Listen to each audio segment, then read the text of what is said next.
What's going on, everyone? I am just a typical, average American here today to react to this video titled Trying to Explain Trains in the UK. Because apparently, you really have to experience it for yourself, I guess, to truly understand what it's like, which makes sense. I mean, here in the United States, passenger trains are extremely uncommon. Most of us just drive cars everywhere. Like, I honestly can't remember the last time that I was on a train. I think like when I was a kid, like visiting New York, like a city or something. But anyway, it's very, very uncommon here, so I can't really say that I know anything about all this. So today, I thought it'd be fun to hear about what taking a train is really like in the UK. So let's take a look. I might go to Birmingham this weekend. Oh, so that's about 200 quid return ticket. No, not Birmingham, Alabama, the one in the UK. Huh? 200 quid? Quid is like, is that the same as a pound?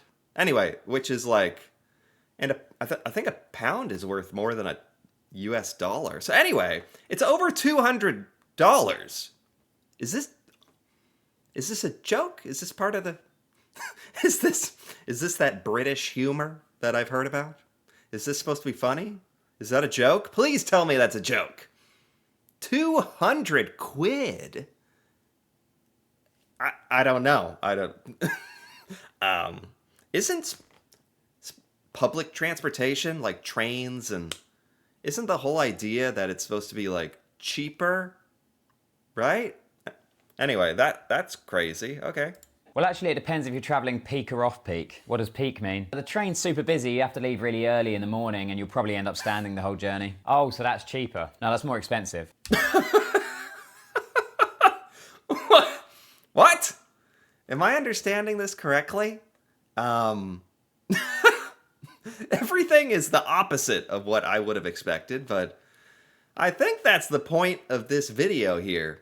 And obviously this little video is supposed to be like kind of amusing or funny, or maybe like just, it's the opposite of what you would expect. Like, so he's saying the rate that how much you have to pay to take the train, it changes depending on what time of day, like peak or off-peak hours.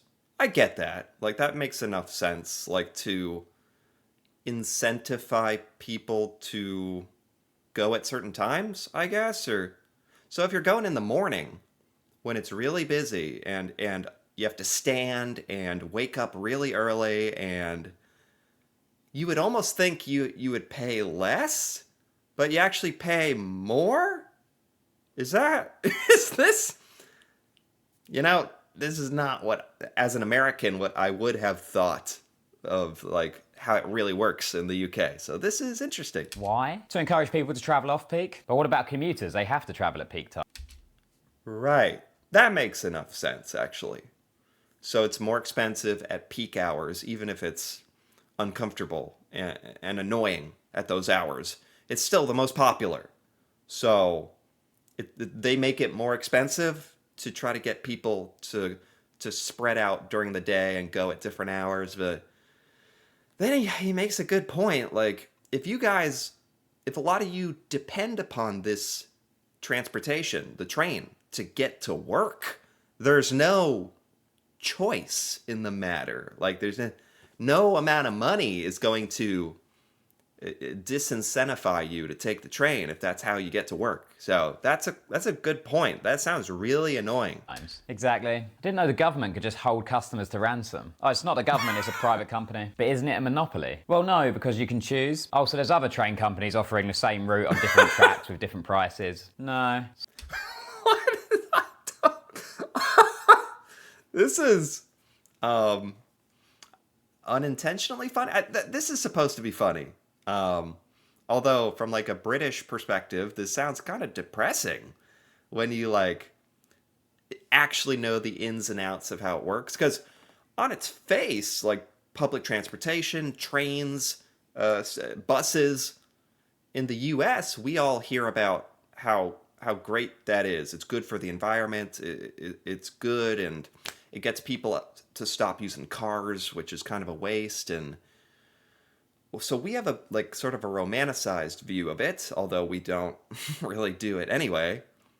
But is this the reality of it in the U? I didn't know about all this stuff. This is kind of eye opening. Okay. So what's the choice you have? You can walk. I guess it's probably on par with other countries. No, they're the most expensive in Europe.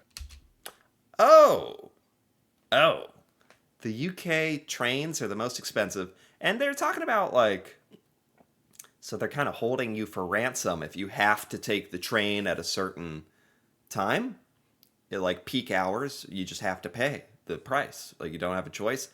And then you would think that these big public transportation type things are government owned or government funded, or but they're not in the UK. They're privately owned, which is kind of scary that some private company determines like the fate of, because a lot of people in the UK do use the train, right? So that's kind of weird. But I think that's what he's trying to point out. Right. But it must be a good service for that price. If you're not on one of the 1 in 6 trains that's delayed. But if it's delayed, they refund you. Yeah, if it's 15 minutes late, yeah, it's annoying, but at least you get the money back. Yeah, a quarter of it. How late does it have to... Oh, no. Oh, no. Man. And a lot of Americans really like, at least think about like, oh, trains. That'd be really cool if we had lots of trains. Well, no disrespect, but it sounds like trains in general are a good idea. And the US should have much more rail and trains. I still think that's true. This just shows me you got to be really careful about how you set it up, how you do the logistics and who owns it, and like if the train is late in the UK, eventually you'll get your money back, but only a quarter of it. So, be for a full refund? Of a return ticket, 2 hours. Can I book a seat? Sometimes, but if just one person sits in the wrong seat, the whole journey becomes a game of musical chairs.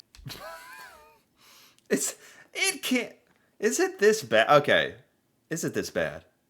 This guy's straight up making it seem like going on the train in the UK is like this horrible, torturous experience.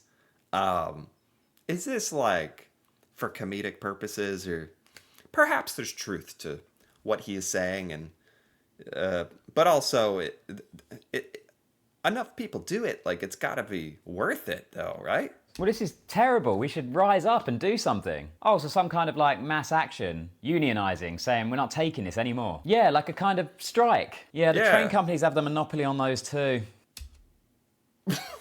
What? What does that mean?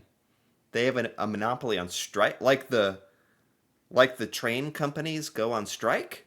Like the workers of the train go on strike? For like better wages or benefits, or... Wouldn't that mean that the trains are shut down? Do the trains go on strike often in the UK? Because that's like a really big deal, right? If that's how a lot of people get to work and get around, and that's kind of scary to think about. Huh. Oh, is that it? That's it. Okay. We're done poo-pooing on British train. This was interesting. Obviously, this was kind of like meant to be kind of funny, but at the same time, it seems like they raised a lot of legitimate points. So this is definitely a side of British trains that I did not know about. Most Americans don't know about, but I think it's just as like sort of the aches and pains of trying to like figure out how to run like a good train system and how to do it. And I don't know. Sounds like in the UK, you guys have some things you're not happy with, and yeah, I definitely feel like I learned something.